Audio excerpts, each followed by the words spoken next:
नमस्कार. समर्थ जीवनबोध या विशेष शृंखलेच्या आजच्या या अत्यंत शांत आणि सखोल चिंतनात आपल्या सर्वांचं मनपूर्वक स्वागत आहे.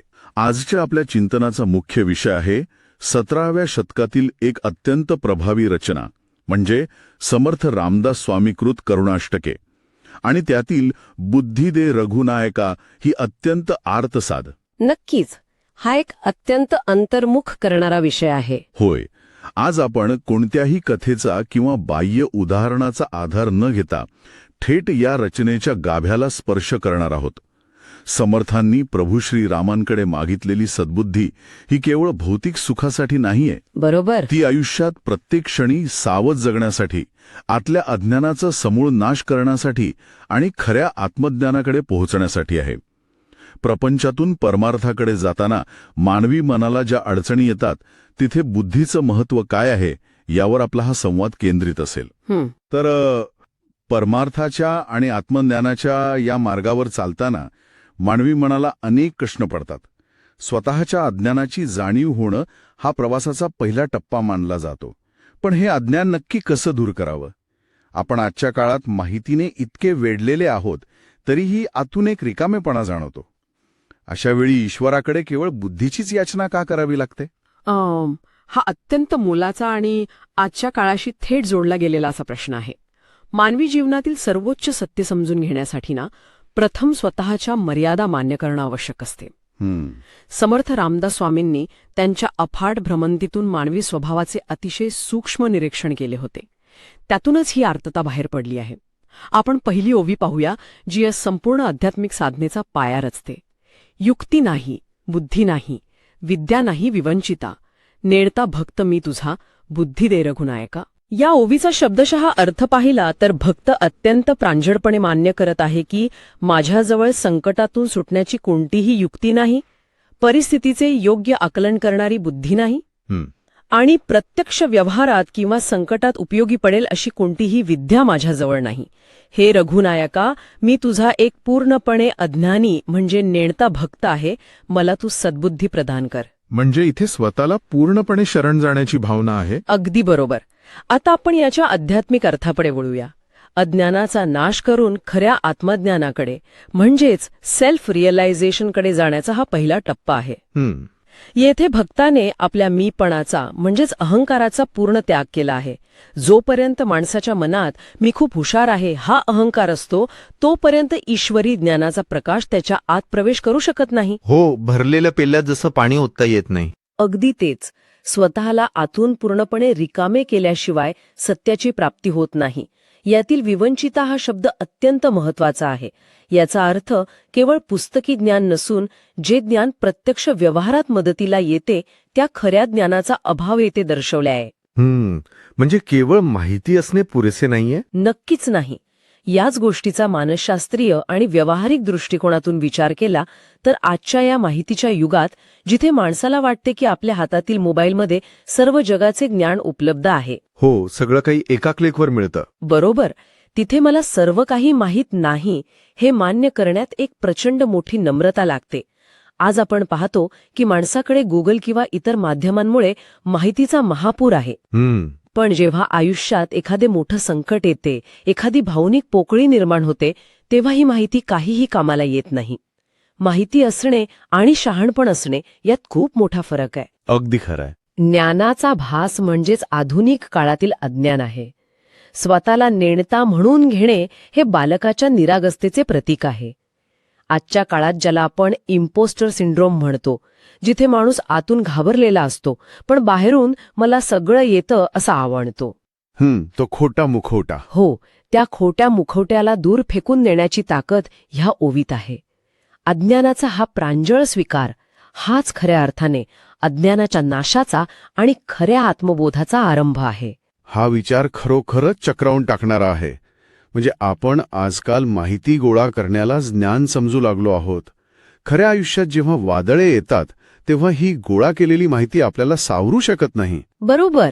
मला काहीच माहीत नाही हे मान्य करणे हा मानवी अहंकारावरचा सर्वात मोठा आघात आहे.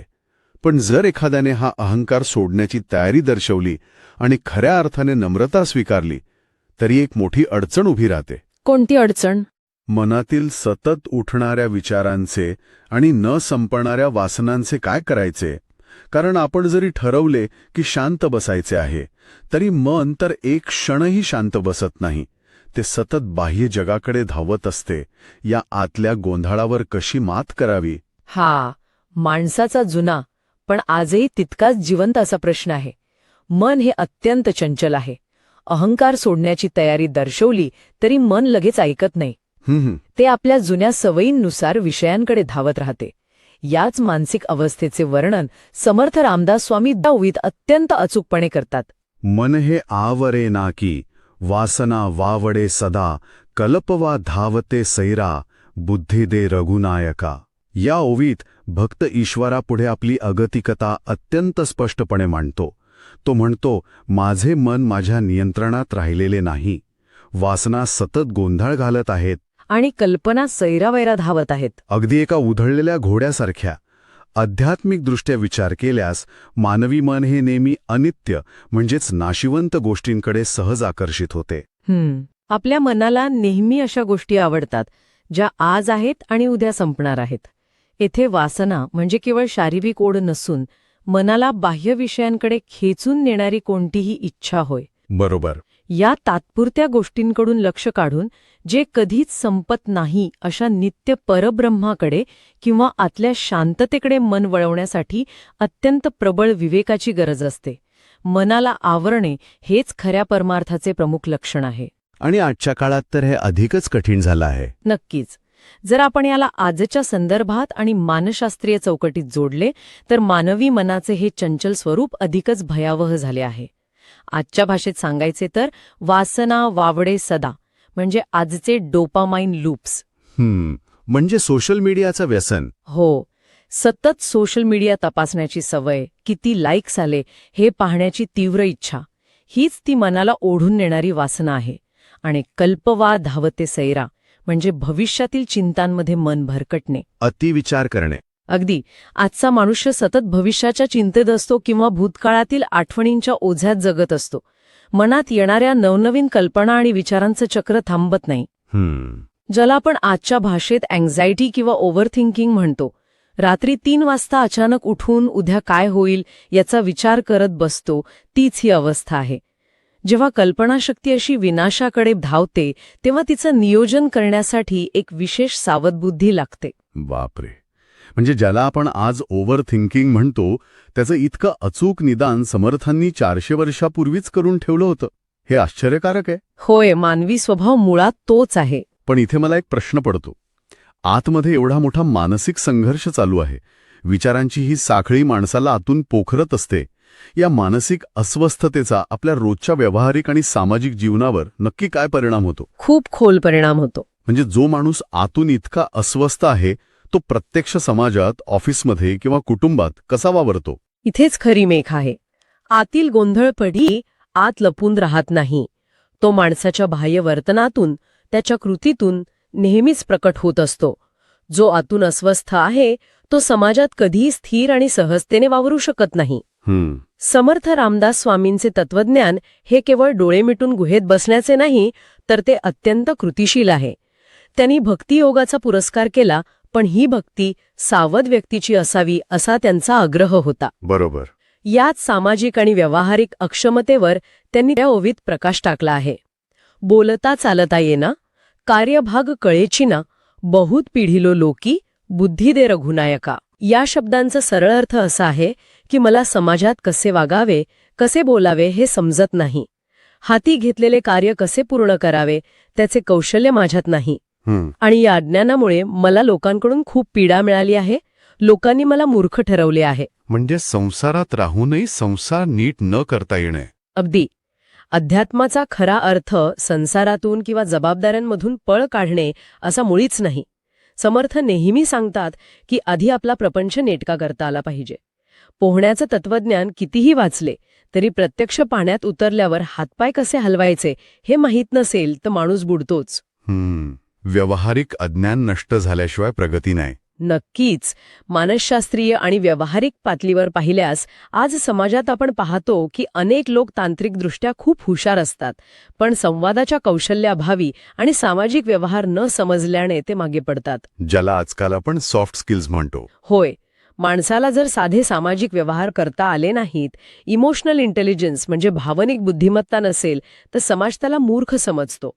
बोलता चालता येणं म्हणजे संवाद कौशल्य नसणे, रागाच्या भरात काहीही बोलून स्वतःचं नुकसान करून घेणं ही सर्व सावध बुद्धी नसल्याची लक्षणे आहेत. म्हणजे आध्यात्मिक मार्गावर असूनही साधे व्यवहार करता यायला हवेत. हो, प्रभू श्रीराम हे मर्यादा पुरुषोत्तम मानले जातात आणि ते अत्यंत व्यवहार चतुर होते. म्हणूनच संसारात वावरतानाही व्यवहार चतुरता अंगी बाणवणे गरजेचे आहे. कार्यभाग म्हणजे हाती घेतलेले काम पूर्णत्वास नेण्याचे कौशल्य देणारी बुद्धी येथे अपेक्षित आहे. परमार्थासाठी प्रपंच नेटका करणे ही संकल्पना खरोखरच डोळ्यात अंजन घालणारी आहे. नुसतेच चांगले विचार असून चालत नाही, तर ते वागण्यात उतरायला हवेत. पण आजच्या जगात आपण एक वेगळेच चित्र पाहतो. कसं चित्र? माणूस प्रपंचात प्रचंड कष्ट करतो आहे. तो अहोरात्र राबतो, वेळेचे भान न ठेवता धावपळ करतो. ज्याला आजकाल आपण हसल कल्चर म्हणतो, त्यात माणूस स्वतःला पूर्णपणे झोकून देतो. तरीही जर त्याला अपेक्षित यश किंवा सुख मिळत नसेल, तर आपण नक्की कुठे चुकत आहोत? इतके अपार कष्ट करूनही जर सुख दृष्टीस पडत नसेल, तर त्यामागील मुख्य कारण काय असावे? हा प्रश्न माणसाच्या अस्तित्वाच्या मूळ व्यथेशी जोडलेला आहे. कष्टाला जेव्हा योग्य विचारांची आणि दिशेची जोड नसते, तेव्हा पदरी केवळ निराशाच पडते. बरोबर. आपण ज्या हसेल कल्चरबद्दल बोललात, त्यातून होरपळलेल्या मानवाची हीच शोकांतिका समर्थांनी त्या ओवीत अत्यंत रोखठोक शब्दात मांडली आहे. तुझा मी टोनपा झालो, कष्टलो बहुता परी, सौख्य ते पाहता येत नाही, बुद्धी दे रघुनायका. येथे समर्थ अत्यंत परखड शब्द वापरतात. ते म्हणतात, हे रामा, मी जाड बुद्धीचा टोनपा म्हणजे एखाद्या दगडासारखा जड आणि संवेदनाहीन झालो आहे. मी आयुष्यात खूप कष्ट केले, विविध प्रकारे झटलो, पण खऱ्या सुखाचे दर्शन मला अजूनही झालेले नाही. मला ते सुख मिळवण्यासाठी बुद्धी दे. याचा आध्यात्मिक अर्थ फार सखोल असावा. होय, सुख हे बाहेरच्या भौतिक जगात शोधणे हेच मानवाचे सर्वात मोठे अज्ञान आहे. माणूस संसारात सुख मिळेल या आशेने जन्मभर राबतो. मोठी गाडी, घर, प्रतिष्ठा मिळवण्यासाठी आयुष्य पणाला लावतो. पण जेव्हा हे अज्ञान नष्ट होते, तेव्हाच त्याला खऱ्या आंतरिक सौख्याचे दर्शन होते. टोनपा हा शब्द वापरून स्वतःला जड मानणे म्हणजे ईश्वराच्या प्रकाशासाठी स्वतःची तयारी करणे. म्हणजे स्वतःचा अहंकार फोडणे. व्यावहारिक दृष्टिकोनातून पाहिल्यास हे चुकीच्या दिशेने केलेल्या अथक परिश्रमांचे आणि आजच्या काळातील टॉक्सिक प्रोडक्टिव्हिटी आणि बर्नआउटचं अचूक चित्रण आहे. आजच्या आधुनिक काळात माणूस एका ट्रेडमिलवर धावल्यासारखा धावतो आहे. तो प्रचंड घाम गाळतो, कष्ट करतो, पण पोहोचतो मात्र कुठेच नाही. त्याच्याकडे योग्य सारासार विचार किंवा विवेक नसल्यामुळे त्याला कधीही मानसिक शांती मिळत नाही. दिशाहीन कष्ट माणसाला फक्त थकवतात. बरोबर. आपण पैसे कमवतो, पण शेवटी रात्री झोपताना तोच रिकामेपणा जाणवतो. म्हणूनच हे जे व्यर्थ कष्ट आहेत, त्यातून बाहेर काढून खऱ्या सुखाची आणि विवेकाची दृष्टी देणारी बुद्धी समर्थ मागत आहेत. आजच्या या चिंतनातून आपण पाहिले की आत्मज्ञानाचा मार्ग हा स्वतःच्या अज्ञानाचा स्वीकार करण्यापासून सुरू होतो. अहंकार बाजूला ठेवून स्वतःला ईश्वरासमोर रित केल्याशिवाय ज्ञानाचा प्रकाश आत येऊ शकत नाही. आणि त्या चंचल मनाला आवरणेही तितकेच आवश्यक आहे. होय, मानसिक अस्वस्थता दूर करण्यासाठी विवेकाची नितांत गरज असते. तसेच व्यावहारिक जगात वावरताना संवाद कौशल्य आणि भावनिक बुद्धिमत्ताही महत्वाची आहे. बरोबर. आणि शेवटी सुखाचा शोध बाहेरच्या जगात घेणे हेच दुःखाचे मूळ आहे. खऱ्या सुखाचा मार्ग आतून जातो आणि तो योग्य विवेकानेच गवसतो. याच भान येण्यातून सद्बुद्धीचा उदय होतो आणि आत्मज्ञानाचा मार्ग मोकळा होतो. आजच्या या अत्यंत शांत आणि सखोल संवादातून मानवी मनाचे आणि बुद्धीचे अनेक न पाहिलेले पैलू उलगडले आहेत. आपण सर्वजण रोजच्या जीवनात जे अपार कष्ट करत आहोत, जी सतत धावपळ करत आहोत, ते खरोखरच आपल्याला आंतरिक शांतीकडे घेऊन जात आहेत की आपण केवळ अज्ञानाच्या अंधारात धावत आहोत, हा विचार करण्यासारखा भाग आहे. नक्कीच. या संपूर्ण चर्चेतून एक महत्वाचा विचार समोर येतो. पुढच्या वेळी जेव्हा माणसाला पूर्णपणे थकून गेल्यासारखे, बर्नआउट झाल्यासारखे वाटते, तेव्हा एक प्रश्न स्वतःला विचारायला हवा. माणूस खरोखरच त्याच्या कामामुळे थकला आहे की स्वतःच्या अहंकाराचे आणि अज्ञानाचे हे जड चिलखत रात्रंदिवस वागवून तो आतून थकला आहे? हे अत्यंत महत्वाचं चिंतन आहे. कदाचित हे चिलखत उतरवून ठेवण्यातच खरी मुक्ती आणि शांती दडलेली आहे.